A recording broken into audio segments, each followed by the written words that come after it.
30 నిమిషాలలో నొప్పి లేకుండా వేడికోస్ స్వయం చికిత్స ఆవేశ హాస్పిటల్ హైదరాబాద్. సార్ ఒక్క విషయం చెప్పండి, మీరు చాలా అన్ని రకాలుగా అంటే ఇటు పొలిటీషియన్గా కావచ్చు, లేకపోతే ఇంటెలెక్చువల్గా కావచ్చు, అన్నిట్లో కూడా మీరు వైజ్ పర్సనాలిటీ. మిమ్మల్ని అందరూ కూడా గౌరవిస్తారు. ఇంకొకటి ఏంటంటే అందరూ మీరు చెప్పేది పర్ఫెక్ట్ అనేది కూడా నమ్ముతారు. సో మీరు చెప్పండి సార్, ఇప్పుడు జరుగుతున్నటువంటి ఏపీలో చూస్తున్నాం, ముఖ్యంగా మొన్న ముఖ్యమంత్రి గారి మీద రాయి పెట్టి కొట్టారు. తర్వాత ఇమ్మీడియట్గా ప్రతిపక్ష నేత, అంతకాలం పాటు ముఖ్యమంత్రిగా చేసిన పెద్ద ఆయన, ఎక్స్పీరియన్స్ ఉన్న ఆయన్ని రాయి పెట్టి కొట్టారు.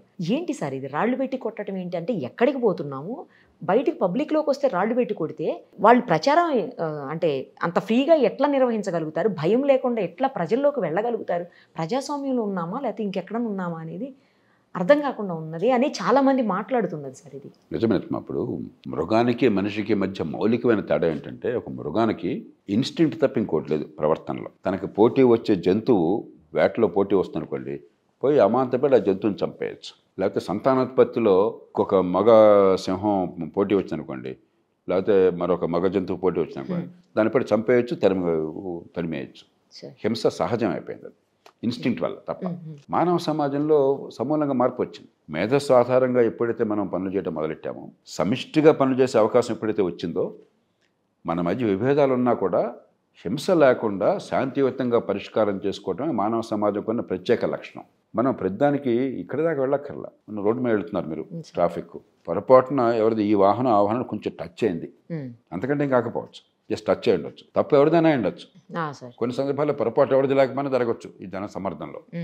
వెంటనే ఈ డ్రైవర్ ఆ డ్రైవర్ దిగిపోయేసి పళ్ళు నూరుకుంటూ అసలు పశు ప్రవృత్తి వచ్చేస్తుంది. ఇది మానవ సమాజ లక్షణం కాదు. నేను కొంచెం పరుషంగా మాట్లాడుతాను అనుకోవచ్చు, ఇది క్రూరమృగాల లక్షణం, మనుషుల లక్షణం కాదు. సంస్కారం, క్రమశిక్షణ, విజ్ఞత ఉన్న సమాజంలో అభిప్రాయ భేదాలు ఎక్కడైనా ఉండొచ్చు. అది ఆస్తుల విషయంలో కావచ్చు, ఓట్ల విషయంలో కావచ్చు, అధికారం విషయంలో కావచ్చు, భావాల విషయంలో కావచ్చు, ఒక చిన్న యాక్సిడెంట్ కావచ్చు, మరొకటి కావచ్చు. శాంతియుతంగా అందరి ప్రజలను కాపాడేట్లో పరిష్కారం చేసుకోవటమే మానవ సమాజం సృష్టించుకున్న ఏర్పాట్లు.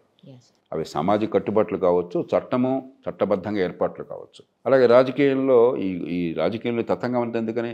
వాక్ స్వాతంత్ర్యము, మరి శాంతియుతంగా చర్చించిన అవకాశము, చట్టసభల ఏర్పాటు. ఈ గొడవంతా ఎందుకు? ఆఫ్ఘనిస్తాన్లో లాగానో మరో దేశంలాగానో వాడొక ఆర్మీ వీడొక ఆర్మీ వచ్చి చంపేసుకోవచ్చు కదా గొడవ లేకుండా. ఈ గొడవంతా ఎందుకు అసలు? శాంతియుతంగా అభిప్రాయాలు చెప్పుకోవడం కోసం, పరిష్కారం చేసుకోవడం కోసం.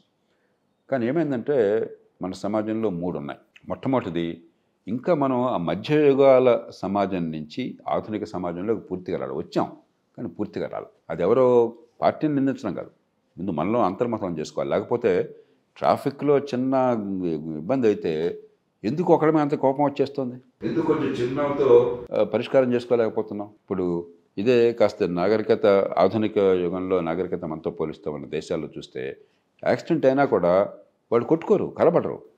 పోలీసు వచ్చేదాకా వెయిట్ చేస్తారు. ఇది సీరియస్ యాక్సిడెంట్ అయితే. మైనర్ అనుకోండి, ఫోన్ నెంబర్లు ఎక్స్చేంజ్ చేసుకుంటారు, కార్ నెంబర్ ఎట్లా తీసుకుంటారు, ఇన్సూరెన్స్కి ఫైల్ చేసుకోమంటారు. అంచేత దీనిలో పెద్ద తగదాకే అవకాశం లేదు. ఆ క్షణంలో ఏమరపాటుగా ఎవరైనా ఉండొచ్చు. అట్లాగే ఒకరోజు నేను షికాగో ప్రాంతంలో నాకు ఆప్తమిత్రులు వాళ్ళతో ఏదో సినిమాకి వెళ్ళాం. అర్ధరాత్రి తిరిగి వస్తుంటే అక్కడ ట్రాఫిక్ ఏమీ లేదు, కానీ ఒక సైన్ ఉంది, పక్కన స్కూల్ ఉంది, స్టాప్ అండ్ గో అని ఉంది ఒక సైన్. అర్ధరాత్రి, ఒక్క వాహనం లేదు, ఒక్క మనిషి లేడు. నా స్నేహితుడు కారు నడుపుతున్నవాడు అక్కడ ఆపేసి మళ్ళీ ఒక 2 సెకండ్ల తర్వాత మళ్ళీ బయలుదేరాడు. ఎవరు లేరు కదా ఈశ్వర్ అన్నాను. ఇది రూల్ అంతే చెప్పి, ఇక్కడ స్కూల్ డిస్ట్రిక్ట్ హ్యాబిట్ అది ఆపేయాల్సిందంటే అర్ధరాత్రి అయినా కావచ్చు, ట్రాఫిక్ ఉండొచ్చు లేకపోవచ్చు అని చెప్పాను. అంటే ఏమిటిది? ఈ నిబంధన ఎందుకు ఉంది? మన సౌలభ్యం కోసం. దాన్ని మనం అలవోకగా కొట్టేట్టు మొదలెడితే రేపొద్దున ప్రమాదం జరుగుతుంది ఎప్పుడొకప్పుడు, లేదా ఇంకొకళ్ళు కూడా అదే చేయొచ్చు ఎప్పుడొకప్పుడు. నేను పొద్దున్నే కేవీఆర్ పార్క్ వెళ్తుంటే 5:30కి, ఇవాళ 5:40కి వెళ్తుంటే మన గ్రీన్ వస్తుంటే ఇటు నుంచి వాడు రెడ్ ఉన్నా కూడా అలా బాగా వెళ్ళిపోతుంటారు వేగంగా. అది సంస్కారం సమాజంలో చేసే పని కాదు.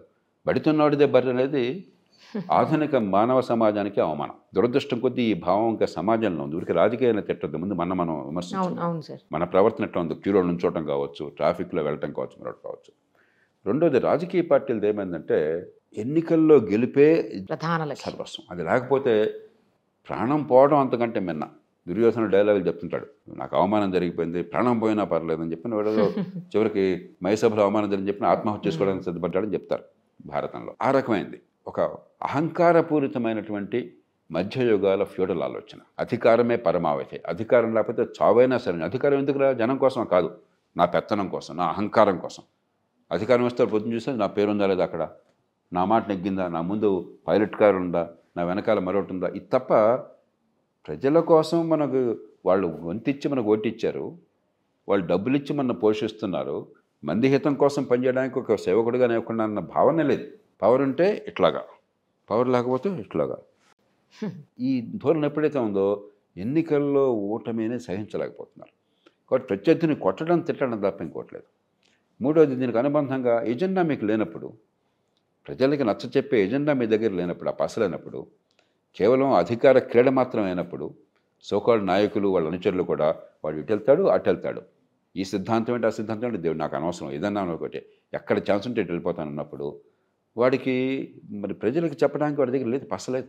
ప్రజల్ని నచ్చ చెప్పడానికి, ప్రజల్ని ఆమోదింప చేయడానికి, ఇదిగో ఈ ఎజెండా కోసం నేను నిలబడుతున్నాను, ఇది మన మంచి కోసం, మీకోసం చెప్పని ఇదిగో ఇది ఈ కారణంగా నాకు అనిపిస్తుంది, దయచేసి మీరు ఆలోచించి ఓటండి అని చెప్పేది లేనప్పుడు మీ దగ్గర ఉంది ఒక్కటే, కులం, డబ్బు, అహంకారం, హింస.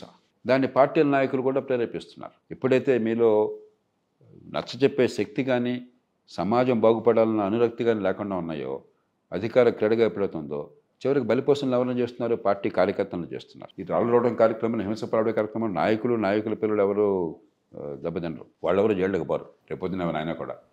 ఇలా బలిపరుసలు అయ్యేది సామాన్యులు, రెక్కాడితే డొక్కాడిన వాళ్ళు ఏదో అద్భుతం అనుకుని మా కులం అనం, మా వర్గం అనం, మా చోటా నాయకుడు అనుచరులు అనం, ఏదో పిచ్చిగా అనుకుని ఏదో గొప్పగా చేస్తున్నాం అన్న భావంతో వాళ్ళ కుటుంబాలను నాశనం చేసుకుంటున్నారు, వాళ్ళ జీవితాలు కర్పూరహారత అయిపోతున్నాయి, హింసకు పాల్పడి వీళ్ళు వాడిని హింసించుకుంటున్నారు. కాబట్టి ప్రజాస్వామ్యంలో ఒక దశలో ఉన్న ప్రజాస్వామ్యంలో ఉన్న అపశృతులు ఇవి. కానీ ఖచ్చితంగా ప్రజల్లో ఓటర్లలో చైతన్యం పెరిగిన కొద్దీ ఇది మారుతుందన్న విశ్వాసం నాకున్నది. అసలు ఎట్లా మారుతుంది సార్? ఎందుకంటే మనమేగా, అందరం మనమేగా. అట్లా కాదు నిర్మ. అప్పుడు మనం ఏంటంటే ఇప్పుడు ఈ క్షణం ఎలా ఉందో చూస్తాం. 70 ఏళ్ల క్రితం ఎన్నికలు జరిగినప్పుడు ఈ దేశం అప్పుడు ఎన్నికలు జరిగినాయి కదా, జరిగాయి. ఎన్నికలంటే ఏం తెలియదు, పొలోమంటూ పోయి ఓటేయటం తప్ప అసలు పోటీయే లేదు. లేకపోతే అగ్రకులంలో ఆ ఊళ్ళో పెత్తందారు ఏ రకంగా చెప్తే ఆ రకంగా ఓటేయటం తప్ప ఆలోచన లేదు. కాబట్టి ప్రజాస్వామ్యం ఖచ్చితంగా గతంతో పోలిస్తే పరిణితి పెరుగుతోంది. కాకపోతే అనుకున్నంత పరిణితి పూర్తిగా రాలా. అంతేగాని ప్రజాస్వామ్యం బాగుపడడం లేదు, ప్రజల ఆలోచన పెరగటం లేదు అంటే చెడు మార్గంలో వెళ్తుంది అనేది వెళుతుంది. కానీ ఇప్పుడు నేను చెప్పేది చెడుతో పాటు మంచి కూడా జరుగుతోంది. ఈ మంచి చెడుని మనం నిరోధించగలగాలి. ఎందుకంటే ఆ మాత్రం కూడా ఓటర్లో చైతన్యం లేకపోతే పార్టీలు ప్రభుత్వాలు ఎంత విర్రవీగిపోయేవాళ్ళు. ఇవాళ చాలా నమ్రతతో ఉన్నారు, గమనించారు. ప్రజలతో డీల్ చేసినప్పుడు భయంతో, నమ్రతతో, ఎందుకంటే ప్రజలు ఎలా ఓటేస్తారో తెలియదు, వాళ్ళ మనసులో ఏ రకంగా భావం ఉంటుందో తెలియదు, మనం జాగ్రత్తగా ఉండాలని చెప్పిన భావం వచ్చింది. పూర్వం అట్లా ఉండేది కాదు. పూర్వం నాయకత్వానికి ఆ భయం లేదు అసలు. ఓకే. ప్రచారానికి వచ్చినప్పుడు కూడా ఊళ్ళో మూతపరి రైతున్న ఒకడు కలిసేవాడు, పెద్ద మనిషి, ఆయన చెప్పేస్తే అంతా అయిపోయేది. ఇప్పుడు అది ఏమన్నా చూద్దాం, అసాధ్యం. కాబట్టి ప్రజాస్వామ్యంలో పరిణితి పెరుగుతోంది. కాకపోతే మనం కోరినంత వేగంగా ఇంకా రాలేదు, ఇంకా లోపాలు ఉన్నాయి. కాబట్టి ప్రజాస్వామ్యం సజీవంగా ఉన్నంత వరకు, పరిణితి పెరుగుతున్నంత వరకు ఇది మరింత బాగుపడుతుంది. కాకపోతే మరింత వేగంగా బాగుపడాలి, హింసలకు తావు లేకుండా ఉంటే. అందుకని నేను చాలా కాలం నుంచి నాలాంటి వాళ్ళు చేసే వాదన ఏమిటి, ఓటుకి నీ జీవితానికి మధ్య సంబంధం లేకపోతే, అర్థం కాకపోతే ఈ పిచ్చి ఎక్కువ ఉంటుంది.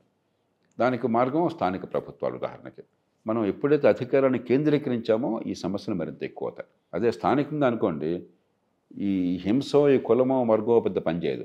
అరే నాకు మంచినీళ్ళు వచ్చినా లేదా, ఇంటికి పని మాత్రమే, నా రోడ్డు బాగుందా లేదా, అసలు నా పిల్లవాడు స్కూల్కి వెళ్తున్నాడా, స్కూల్ బాగుందా లేదా, వీటి చుట్టూ చర్చ జరుగుతుంది. అది దాంతో సంబంధం లేనటువంటిది మరి దేశంలోనూ రాష్ట్రంలోనూ ఈ పార్టీ ఆ పార్టీ, ఈ కులం ఆ కులం జరుగుతున్నప్పుడు ఇక జీవితం మర్చిపోతాం. అప్పుడు ట్రైబల్స్ అయిపోతాం.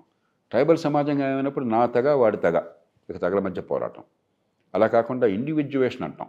ఒక ట్రైబ్గా సామూహికంగా ఆలోచించకుండా ఒక వ్యక్తిగా, కుటుంబంగా ఆలోచిస్తే నా కుటుంబానికి ఏం జరుగుతుందని ఆలోచిస్తాం. కాబట్టి వ్యవస్థలో కూడా ఈ చైతన్యాన్ని పెంచేటువంటి ఏర్పాటు చేయకుండా మనం ఏదో ఎన్నికలు జరిపేస్తున్నాం, ఎన్నికలతో ప్రజాస్వామ్యాన్ని ఫుల్ స్టాప్ పెట్టేశాం, ఎన్నికలకు మించి ప్రజాస్వామ్య సభ రాకుండా చేస్తున్నాం.